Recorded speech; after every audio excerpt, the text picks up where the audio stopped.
In this episode, we're going to be talking about our first experience on magic mushrooms, and how our life completely changed after that. Also, as a disclaimer, we are not recommending or suggesting that you use any illegal substances. Make sure that you check your local laws. Hey, we're Britt and Chris Carmichael, and you're listening to the Elevated Life Podcast. Throughout the 13 years we've been together, we've never ceased in our endless quest to better ourselves. We've studied top experts, philosophers, and gurus. After years of personal self-experimentation, we found the tools for shifting your beliefs, moving through fears, and developing a positive mindset. If you're ready for a breakthrough, then you're in the right place, because we're here to empower you to take control of your life with simple mindset shifts that create radical transformation.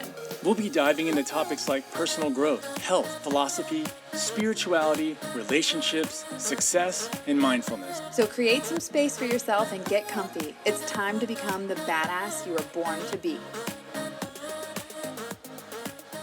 Okay, magic mushrooms. We literally just spent minutes racking our brain on when did this start? When did we pinpoint that moment? And we finally figured it out back in 2010, right before we got married. Y'all, our wedding anniversary, 10-year wedding anniversary is 10/10/2020 is coming up. And like, even in the first episode, we talked about how that we always looked at that time frame as like, oh my God, that's going to be a totally different period in our life, and holy shit, who knew this last decade what it would involve. And mushrooms, as we shared earlier, was the catalyst for all of that. So 2010, the idea of mushrooms was planted. Although when I was in high school, I remember thinking, if I was ever gonna do anything, it would be mushrooms. And then when this conversation, which I'll let you share about, came up, it was like confirmation of something my soul already knew. Like, yeah. Mm-hmm. You already hit on something that's important, and it is the state of mind we were in 10 years ago, and what our beliefs were, and what we were doing, and how we were feeling about things, because that really kind of sets the tone for the journey that we ended up going on. And that is, the two of us were both so anti-drugs. I mean, the only thing that I knew about drugs is that they would kill you. I mean, that's kind of the education I had growing up, especially from school. And all I knew is that, like, if I took drugs one time, I would probably die. And if not, then, I'd be in some ditch somewhere or something like that. So the whole mentality behind us and thinking about drugs was no way. There's just no way we're ever going to do that. Which is interesting, because my entire high school, that era, I mean, everyone always just assumed that I did drugs because I had short, crazy black hair and tattoos and piercings. But I was always offended. Like, why? Why are you categorizing me like that? And sure enough, on our first trip, we figured out why. Why are we offended by that? It's very interesting. So, okay, go. What were we doing? We're playing video games with so here's what Charlie Arvold. Yeah, Charlie. So shout out to Charlie from the Piggly Wiggly in Wisconsin. Oh my gosh, yes. So back then, when Britt was first opening her salon, and she would end up staying late. She'd work so late at night. So she'd get off at 9, she'd get off at 11, she'd get off at 1 a.m. sometimes. And so the average person who we wanted to go hang out with after work wasn't there. And they were already sleeping. Everyone's trying to get up for the next day. And so what we would do is go home and play video games. And so we'd hop on Xbox and play video games for a while. Well, during that time, the servers went down. So like our favorite games that we wanted to play, it was down. And one of our friends said, hey, Netflix does something where both of us can watch the same movie at the same time. And so we're like sitting there watching it together, and we can still hear each other. We can still talk about the movie or whatever. And he says, you've got to check out this Joe Rogan stand-up. Dude, it's the funniest thing I've ever watched in my entire life. So we sat down like, sure, let's do it. So it pops up, here's the Netflix, here's Joe Rogan talking. And he starts talking about mushrooms. And the more he talked about them and the more he started to explain them, the more curious I got about it. And so I'm looking over at Britt and being like, what? This is like mind altering, and you could go almost into this other dimension. And like, I never heard of anything like that. I never experienced anything like that. And that was the seed that was planted in my head after that moment was, this is something that I'm going to have to try. It doesn't sound, and so I started doing the research.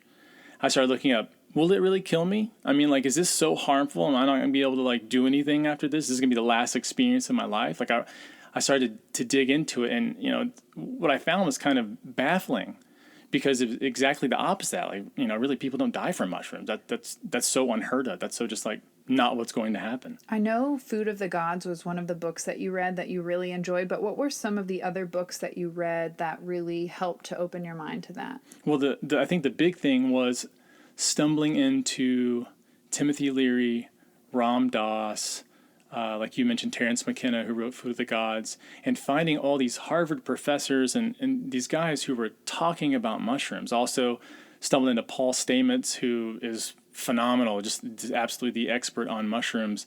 And these guys were describing mushrooms in a way as though they contained all of this wisdom. And that if you consume specific mushrooms, some of that wisdom gets imparted onto you too. I mean, I was floored. I mean, it was the religious and it was the spiritual experience I think they were all sort of looking for. It's like you can't read about those things in books, and you can't really understand it from someone else trying to describe it to you. It's a first-person intense experience that you want to have, because everything's going to change. Oh my gosh, what people can't see right now is that your throat chakra and entire body is like turning into your red splotchies, and that happens when you are on some next level vibes or someone's lying to you. So just truth here. So I feel like you are really channeling some next level vibes, and I think that's really what the mushrooms allowed us to do, is just to see from a different perspective. So from that experience, we were like, okay, we need to get our hands on this. Like, this needs to happen. And it's so interesting when they say the student is ready, the teacher appears. And for us, mushrooms was certainly the teacher. Yeah, and being able to stumble into something. I feel like everything that has ever happened in my life that was totally amazing, I stumbled into. It's almost like I tripped and fell into a well and found myself into the experience that I always needed. Okay, Alice. Well, we shared about the mountain trip that we took where we almost died. That was something that I did not necessarily want to have happen, but it happened. And the mushroom was the same way. A random friend on Xbox who lived in Wisconsin to talk to us about something that was going to be such a big deal. And so we did the research. It was months later though, because like when the seed gets planted, it's not the next day. That we didn't do it the next day, we didn't do it the next month, we didn't do it till way later. Yeah, we actually figured out that it was after our wedding in 2010, because part of the experience was recognizing and seeing a photograph from us, or of us, from our wedding. And we will share about that in a minute. But that was when we knew, like, okay, the timeline, it had to happen in the summer of 2011. So summer 2011, which if you listen to the mountain story, that was summer 2012. So shit, man, the wake up call started even before the mountain. It was the mushrooms in the mountains. And I couldn't see it at the time. I didn't know that's what we were going to go through. I sort of thought that I was a specific person, and that all of the choices that I'd been making were along this, specific timeline in my life. And what really started coming of this is that I'm different entirely than all of that. I never experienced that before. So we get mushrooms, and we're going to take them. So we get prepared for it. We take the mushrooms. We're sitting down, and the walls start to get kind of hazy. The floor starts to kind of move a little bit. Do you remember that? Yeah, it looked like it was like breathing. I can remember I went into the bathroom. I had to go to the bathroom, and I'm looking down at the floor, and it keeps turning into like different pictures. It's all like the floor tiles were turning into like, lions. It's almost like when you look out at the sky though, like you see certain shapes in the clouds. Like that was what was happening all around. And then suddenly it hit. Like the peak hit is probably an hour later, and maybe 90 minutes. And we go outside, and we're sitting across the road from our townhouse. There was a community center, and in the back of it was a park, a little playground. And so we're sitting in the playground, and it's late. It's probably like midnight or so. It's pitch black out. There's no one out besides us. It's a warm night. It's Texas, y'all. And Britt's sitting there. She's got a fuzzy cup, and she's drinking out of a plastic straw, sun-kissed. She was the sun-kissed queen. Like, I can picture that. So, and she started asking me these questions. And what was weird on the mushrooms was how deep suddenly our connection to each other became. And it was almost like we were breathing as one body, It was almost like there was really one of us split into two having a conversation. Oh my God, twin flames. It was incredible. I mean, I'd never felt that much love in all of my life. I didn't know that you could feel that much love. It was almost like you took all of my consciousness and took all of the filters off all at once. And to me, it was overwhelming. I mean, it was overwhelming with this just like intense happiness that I felt like I'd never been able to experience before. And not because I hadn't tried, and not because I was, sad necessarily or angry or anything like that. It was just I didn't know it could be so good. And I fell in love with just walking from the house to the playground. I fell in love with sitting on the playground. I fell in love with watching you drink out of that straw. Like every single moment, nothing else existed but what was right there in front of me. And I was in absolute awe. I think that's what people talk about is finding bliss in the present moment, is there's no distractions, and that took off all the filters. And in some magical way, was not expecting this. I just kept asking so many questions, and it was like you had the exact right answer that felt good to both of us, that explained a lot of things, asking questions on why are we the way we are, why are we so against drugs, and which we came to find out the answer is that our parents did them, and we didn't want to be like our parents in those negative aspects, so we chose not to. And so many different questions, literally from all areas of life, about ourselves, about our relationship, about where we came from. And it felt like we were there for 3 years, like asking so many questions, just answering so many things. And I think the most profound shift for me was after answering all those questions. Even having all of that experience was one in of itself, but walking back into our house and seeing that picture of us from the wedding, from our engagement session, and literally saying, who are those people?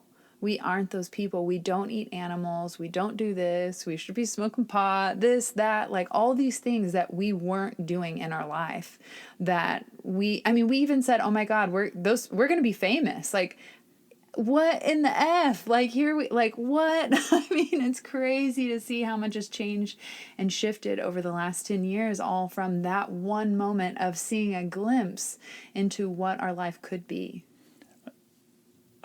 At the time when we saw that picture that you're talking about, was the first time I'd ever experienced that the idea that I was something different than who I thought I was. I've sort of always thought I was a certain character, and that certain character does certain things.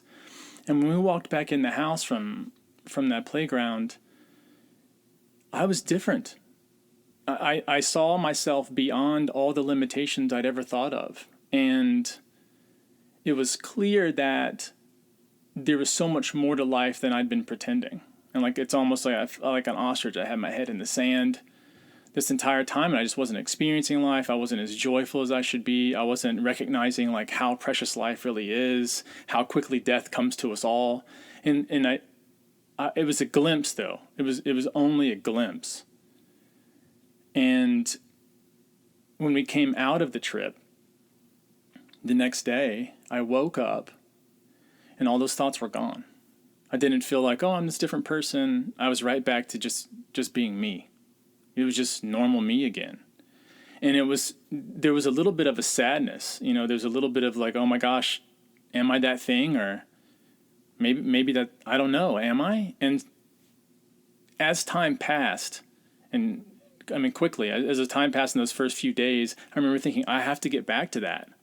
But mushrooms aren't something that you really want to do all the time. It's not. It's not. People can drink socially and drink often and stuff. And that that doesn't kill you immediately. And you can, a lot of people want to do that. But when you take mushrooms, the experience, at least for me, was so intense that it wasn't.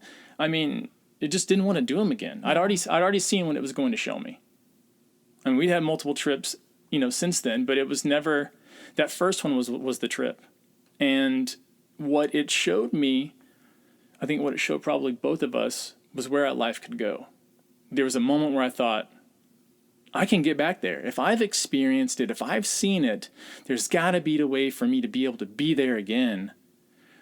because that's who I really am. I just have to uncover, who am I really? I have to strip away all these layers of what people have told me that I am, or all these things, all these beliefs that I've held. And I got to pull all those back. I got to peel back every single layer of the onion, and I have to just find out what is at my core. Like what is there? Because I felt it and I've touched it, and there was so much splendor when I think about people talking about really deep, either near-death experiences or intense spiritual experiences. Like that was what it was. I was just like, I was right at my essence. And at that essence was everything I'd ever wanted for myself and my life, and how I wanted to show up and who I wanted to show up as. And I got to see it. But when the next day came along, I didn't have the tools. I didn't know how to be that person. I didn't know how to show up as that. I just knew how to think the same way I'd been thinking for a long time. So the question was, what steps could I immediately start taking so that I could be that person that I felt myself really as? So what steps did we take? How did it start?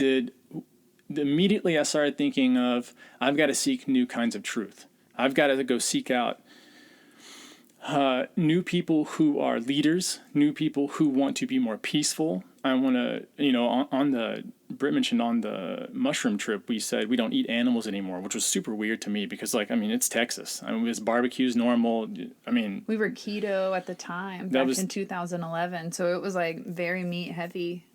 All the time. Everything. I thought in terms of hamburgers, hot dogs, and steaks. And then before we went plant-based, we were paleo. So it was always like a heavy meat-based diet. Yeah, that's the way I eat my entire life. And it was weird that I said that because I was like, what does that mean? I don't even know what that is.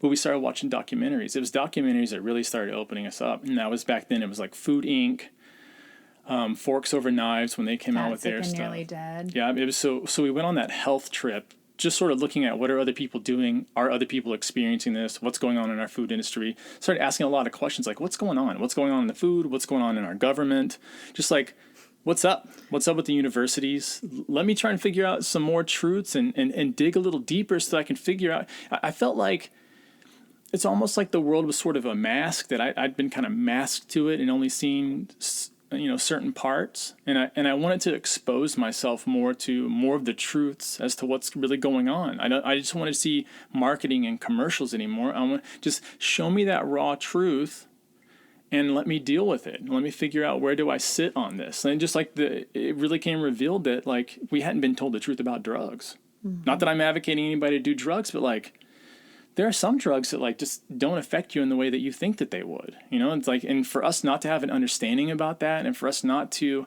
have people out there who can give us guidelines to experiment with some of these, altered states of consciousness, it's really sad. It does all of us such a disservice because so many of us live a life that's a lie, and I would have never known that. I would have never gone down the path that we're on now had we not done that right then. And of course, I didn't really have a plan. I just knew what I wanted. I knew really bad that I wanted to have that feeling again, but I wanted to have it all the time. I didn't just want to have it on a weekend or just for 6 hours on a mushroom trip. I wanted to be that. I want to live that way. And I want to feel it so that when I wake up in the morning, I feel that way. When I go to bed at night, I'm still like that exact same person. Do you feel that way now? 100%. It just got me thinking like, well, how is it in some countries and cultures this is considered a shamanic, spiritual, sacred experience, and then, in so many places it's an illegal, hardcore drug? Well, you know why? Because when you're exposed to your spiritual truth, your you-ness, your essence, what you talk about, then you can't be tamed and programmed like a robot, which is what I think our culture and society is programmed and set up to do. Boy, we're going to go down that pathway. Oh, yes, we are. This is the elevated life. This is the conversations that I think people need to have that aren't being had. Yeah, so much of us look for authority figures to tell us everything to do. What time we should wake up, what TV shows we should watch, who we should hang out with, what kind of people we should hate, what kind of people we should love, who we should vote for. We're always looking for these authority figures, and our social structure is fantastic at providing them for us. But what you find on the mushrooms is you don't need that. You don't need that person telling you what to do. There's a deep source within you that is absolutely incredible, that always knows what to do, that always has your best interest, and you just have to be able to listen to it. It's always there nudging you. I mean, it's a silent force though. We got nudged like crazy when we were on that mountain. I tell you what, it was a big nudge because I hadn't been listening. So I just feel like all this kind of like moments where there's a lot of chaos, where there's a lot of just crap going, like on the mountain for us. That's that moment where you have to rise to the challenge. It's almost like you get that test at the end of a level or something. It's like, here we go. Now you're going to fight the boss. Can you overcome the boss? Okay, now you overcame that one. Now let's move on to the next level. And I feel like each little step that we did like that, it was just the next boss. And we just showed up, and we were just who we were, and we were in the moment, and we were able to tackle it as the time came. But had we not seen it, though, I feel like had we not seen it on that mushroom trip, it would have never dawned on us to even try. Okay, so hindsight 2020, you said, I didn't have a plan moving forward once we kind of saw the vision of what is possible, this blissful, connected state. Now that 10 years have passed, or, almost 10 years, almost a decade, can you look back and see the plan now? Yeah. And can you share that with 100%. Our elevators? So I knew that there were going to be three big things that I was going to have to do. And it's the three simple things that we're always kind of doing. They all kind of fall in the same categories. I was going to have to work on my body, because I knew that I needed to be healthier. At that time, I was probably, 250 pounds or so, 240 pounds, somewhere there. I was a lot heavier. So I knew that I needed to work on my body and cleanse it, whatever the world that meant. I also knew that I needed to work on my mindset. I needed to definitely have a more positive frame of mind. I needed to be much more in the moment. I think at that time, I was anxious. I mean, just like we all are. We're always trying to get so much done. We give very little credence to our breath work. Very few of us breathe deep and from the diaphragm. I mean, we just don't. We don't bring that air down to our belly. And so I knew that I needed to work on my mindset more. And then I also knew that I wanted to work on my spiritual self, because, like you mentioned, there are tons of tribes and shamanic people and different peoples who have been around for ages that have been using these kinds of substances and having very intense experiences. So I wanted to go more into what does that kind of spirituality mean, because you have to think about it. This is not something that's grown in a lab. This isn't like LSD. This is something that naturally comes out. I mean, it is part of our given nature. And so people have stumbled upon this, for a long time. And so I wanted to get into like, what were those people experiencing? So I knew I was going to have to tackle all three of those things. So it was just a matter of figuring out who are the experts or who are talking about these specific topics and what can I learn from them, and then how can we try it out? Because you always have to figure a lot of stuff that you look up is going to be crap, because people are excellent marketers these days. I mean, they have figured out how to run ads and how to do stuff, so it seems like their specific version of something is the truth. And I knew that to be false. That's definitely one of the things that mushrooms gave me. Was one of the things that I took away was to question everything, to always just dig a little bit deeper. I'm not talking about like be skeptic all your life and everything everyone says, but on the things that are important to you, you're always going to want to look a little deeper.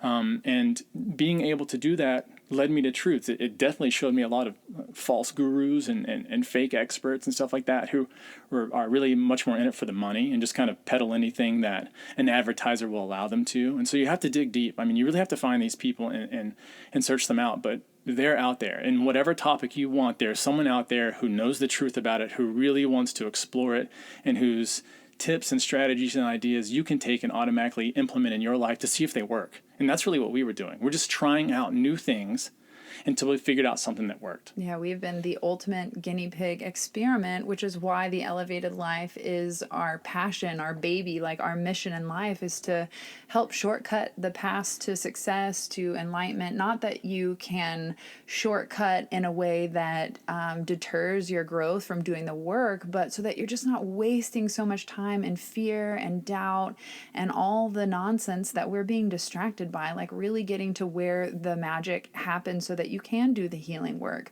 You can't bypass it. There's no shortcut, but there is a lot of procrastination and wasting of time because we're just not taught or educated about this particular area. And, you mentioned how mushrooms grow naturally and they are literally cover the entire planet. It makes me think about the TED Talk that I watched where the mycelium connect all of the trees together. And anytime a mother tree dies, she passes her knowledge, her wisdom down through the mycelia to the roots of the other trees, which she knows which trees are her own children or seedlings, which is absolutely incredible. All of this is done on a scientific, fancy pants TED Talk scale that I don't have to be a scientist to know that they have figured out something that really proves to me the truth that the mushrooms contain knowledge and wisdom, and it's coming from, which sounds crazy AF, but coming from the trees who have been a part of this planet for so long. I mean, if we don't have trees, we die. I am so passionate about trees, y'all. If you don't know this about me yet, oh, I love trees. I actually had my biological father had a tree cutting service named after me. So I think my fairy spirit was just destined to be connected to the trees. There's so many stories that I could share about that, but I digress. So the trees contain the wisdom that pass through the mycelium, which the mushroom grow from, and when we take it, we consume part of the knowledge that is really on I think, an energetic consciousness scale. It's not found in a book. It's like this permeating wisdom that's like a Wi-Fi that you plug into. See, the problem with books and the problem with conventional wisdom is that you read it and then accept it or don't accept it. So it's something that you can challenge. When you have an experience, you don't get to challenge it. You're thrust right into the middle of it, and you are there.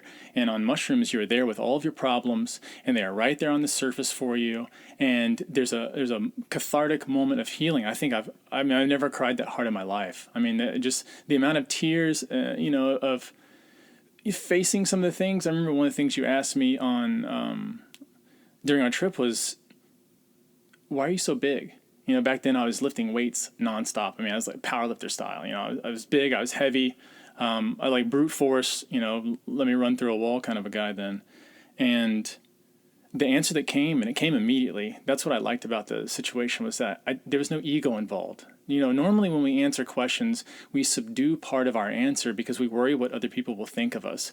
And on the trip, there was no worrying about that. I was exposed and vulnerable and loved it. And like every moment of that was just watching that ego level of me dissolve, and that protective layer that we all have up and really limits us from love. I think that in so many ways those layers limit us so much because we become afraid. And in that moment of fear, we can't open ourselves up to the other person because we're too worried in some way about what they think or what they don't think. And so you asked me, why was I so big? Why was I muscular? And the answer came out, and it was so that no one will ever hurt me.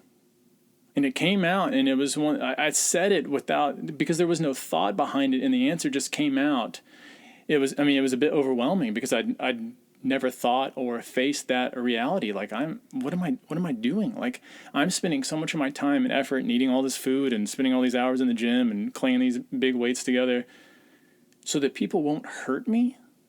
Like, and I really meant in a way emotionally, because you think that if you're big enough, then people won't mess with you. And what you come to realize is that like a lot of that has to do with what your own self-confidence is, your self-worth, and how you think about other people. Because the truth is, no one knows you better than yourself. I mean, your mom doesn't know you better. Your partner doesn't know you better. There's no one in the world that knows you better than you.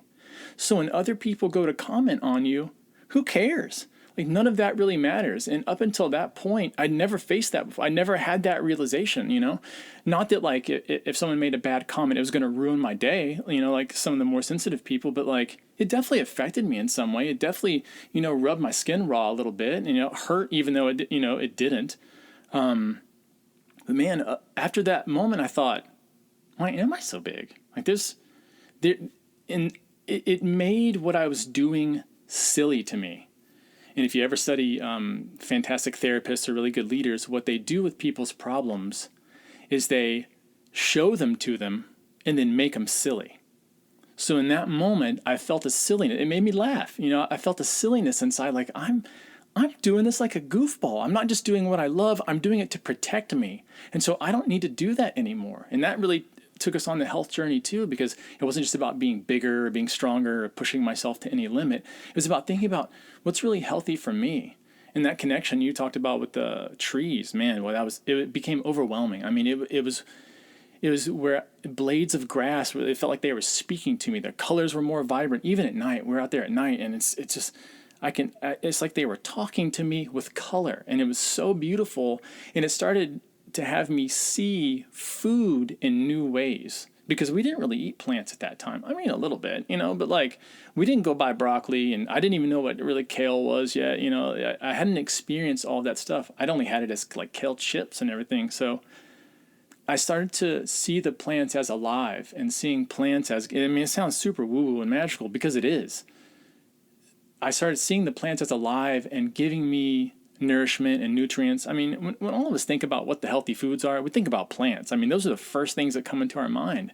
And so getting back to that, getting back to how we naturally eat, it became part of that big journey. And it was all about accepting those truths that had always been there, but that either I had turned away from to protect myself in some way, or to guard myself against, or I just was ignoring them completely. Just, they were sitting there, but I'm not paying attention to them. And so much of that was exposed, and so much of that benefited me to be able to look around and notice the things that were right there in my environment that I just pulled away from.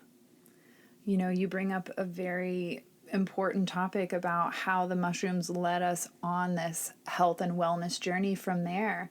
Even though we had tried all the different diets, up to our wedding, I was determined to lose a certain amount of weight. And I had gone from 210 pounds to about 137-ish pounds. Not that I was counting or weighing myself on a scale every fucking second, but I was, and it was miserable. And I felt trapped. And even though I was the smallest I've ever been, I was very miserable doing all of those different diets. Sure, they worked, but mentally and like longevity in a lifestyle form, that was not happening. And I think, this trip, this experience really opened our eyes, like what you said, is like the vibrancy and the energy that's coming from the plants. Now it's interesting because that was summer 2011. Almost died summer 2012, and then January 2013, January 1st, we went plant-based and have been plant-based since that day. And so it's interesting how it all started to unfold. And the next episode that we're going to record is all about our weight loss journey and how we collectively have lost 175 pounds, and not only lost the weight, that is doable, but have maintained a lifestyle for almost 7 years now, 7.5 years, which I was doing every diet under the sun at my smallest, like healthiest, most fit body, but mentally just out, like done, like couldn't do it anymore. Two things. One is that specific feeling that you have is basically a small version of what our entire life was. There's so much that we were doing, that we were putting tons of effort in, and we were doing, it seemed like on paper, all the right things, losing weight, we were growing a business, we were building our relationship together, but it wasn't great. I mean, none of it was great. All of it was just like slapped together with duct tape and string, and every single moment felt like a hustle. And so we were always on. And like, that's just such a crappy way to live. I mean, you've got to have downtime too. And we definitely did not do that back then. It was just work. It was nonstop hustle. And the other part that you brought up reminded me of one of the big lessons that I learned. And this was probably the most profound lesson of the whole thing. And that's to stop hating everything.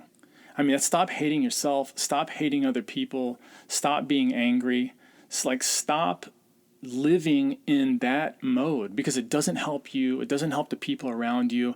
And there's so many of us, and I think we've all been guilty of this. I just said some of the worst things to ourselves. I mean, in private, we say the most, there are comments that if your friends told you, you would never talk to that. You would hang up, you would delete their number, you would block them on every social media, and that would be the end of your relationship. But we say that kind of crap to ourselves all the time. I mean, we do it when we wake up, we do it when we look in the mirror, we just do it. We talk about how crappy we are, how sad we are, how how worthless our life is, how we don't have any kind of meaning, and none of that is true. But we all sit there and do it. We do it nonstop, and then we compare ourselves to other people who are further along, whatever they're doing on their journey, and then we just look at them and say, I don't have that yet, so I'm not doing anything right. I'm such a failure. I'll never be a success. And we repeat those thoughts in our head, and then we wonder why we don't have good lives. It's because we're talking to ourselves that way. I mean, the biggest thing that we have to do is start to just radically love everything. We've got to love ourselves. We got to love the people in our lives. Like, if you want to improve your relationship with anything, love it. Love the hell out of your partner. Love the hell out of yourself. You want to know how to build your self-esteem and confidence? Love yourself. It's such one of those simple, easy answers. Start loving what you do. Love the work that you do. Love the car that you drive. Start just putting so much love into everything. Stop talking so bad about everything all the time. Like, that kind of stuff will crush you, and it will ruin all of your dreams. No matter how much success you have. Like us, we were doing good. I mean, we both lost, you definitely had a big weight loss journey. And well, you too, like 275 to like 160 from the motorcycle accident. Yeah, which I think that's another conversation we could have. Like, you almost dying on the motorcycle accident. Yeah, and it's wild to think that if you don't love yourself, if you don't love your life, no matter what success you have, how great you look in photos from your engagement pictures, what your life is won't matter because you won't enjoy it. As long as the self-talk in your head is negative, no amount of material gain that you can get, no amount of recognition or fame or power or any of that kind of stuff will ever fill your cup. It's so empty. And it took me going through this experience to figure that out. I finally saw that the only thing that really, really, really matters in life, when you pull everything back, when you boil all of it down to the very essence, the only thing that matters and the only self-improvement tip that anyone really needs is to love, and to love more. When you're in that fight with your partner, when you're yelling at each other, can you do it out of love? When you're with your kiddo, when they've been bullied at school or they've been going through a tough time, they just had a breakup, Can you say something out of love? Like when your cat goes crazy and tears down all your stuff and your pictures, knocks glasses off, breaks your favorite mug onto the ground. Can you do it with a little more love? It's difficult. It sounds like you're writing a country song. It baffles me, and I know I'm harping on this, but it's because it's so important. And I feel like this was that changing moment where I felt that love. Again, it took me years to figure out like how to cultivate it, how to bring more of it into my life, how to sort of shed off those just like angry thoughts that we all get. There's those frustrated thoughts, those stressful thoughts, those ideas of, is this going to work out? Is it not going to work out? Am I going to be okay? Is this person going to like me? Like all those kind of repetitive thoughts that we have. It took a while to strip that back. But once it did, I'm so glad I don't think about that stuff anymore. Like, I spend so much of my time thinking about that crap, and it didn't allow me to see that life really is so beautiful. It's so crazy how someone could go from carving hate on their chest to seeing the light and the beauty in everything. And I'm so grateful that you've allowed for that. And I'm grateful that I've been in that same transformative journey and bubble with you as well. I mean, bitch knee to this, and we literally were going to have our last names changed to Heartless. Yeah. So thank God for the mushrooms. I mean, it's true. It definitely opened our eyes and our hearts to a lot of things. Totally. We knew at that part that we just weren't, it sounds so cliche, we weren't living our best life. We weren't showing up as who we could be. And I felt like, I've heard that before, that the definition of hell is when you die, you get to meet who you could have been. And like that has always sort of stuck with me as like, what am I doing now? Like, and I don't mean through success and achievement and goal setting and stuff like that. Like, I mean, that's all great and everything, but I'm really talking about, are you just enjoying yourself? Like, are you just the badass version of me? The one that I would meet is one that's just relaxed, having a great time, enjoying the people he's around, like that kind of a thing. It's not like how many people that how many homes that I build for people. I mean, donations and things are fantastic, but if you're not loving your own life, if you're not living like that kind of joyous moment by moment for you, like all the other stuff is very, very empty. And I think that eventually it telegraphs, like people start to realize that all those things are done in vain. A lot of us do charity work and just to feel good about ourselves. You know, it's like we only do that as like an ego, like, well, if I'm helping this other people, then I'll distract myself from the problems that I actually have in me. So it's so much easier once you have both, you know, to love yourself and then to also go out and share that kind of love with other people, because it's a selfless love, and it puts you away from thinking. You're not taking any gain from it. The only gain that you have is the joy that you experience in the moments that you're with the people. Boom, mic drop. And I feel like with that being said, there are so many different categories in life that you have to evaluate when elevating your life and up leveling and living your cheesy best life. But the truth is, so many people get stuck with either discipline or motivation, anxiety or confidence. And I feel like this is exactly why we created the Elevated Life Club, so that we could address every category with these masterclasses and meditations to be able to help impart the tools and all the knowledge. I mean, you've read a quadrillion books, and we have guinea pigged and experimented on ourselves. And when I talk about helping people elevate in a faster way, it's not that you don't have to do the work. You have to do the work, but a lot of people just don't know the steps or how. And there really is a formula for that.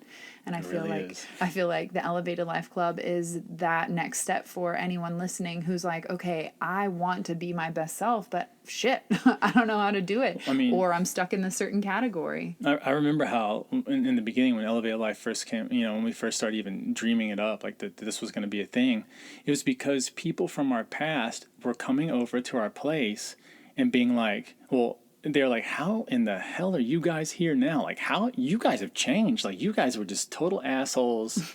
And now you're like lovey and kind of like hippie seeming. Like, what in the world are you people doing? You seem happier now. You seem so much more in love. You seem so much, you know, just loving life again.